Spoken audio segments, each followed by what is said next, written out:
తులసీదళం 2 by బ్రహ్మర్షి పితామహ శ్రీ సుభాష్ పత్రిజీ గారు. భాగం 16. ధ్యాన గోవిందం. గో అంటే ఇంద్రియాలు, గోపాలుడు అంటే ఇంద్రియాలను తన అధీనంలో ఉంచుకున్నవాడు.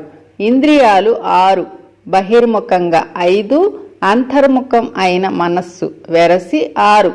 6 ఇంద్రియాలను ఆధీనంలో ఉంచుకున్నవాడు గోపాలుడు. ఆత్మానుభవం ఉన్నవాడే గోపాలుడు కాగలడు. అప్పుడే ఇంద్రియాలన్నీ వశమై సుఖాన్నిచ్చేది, శాంతినిచ్చేది.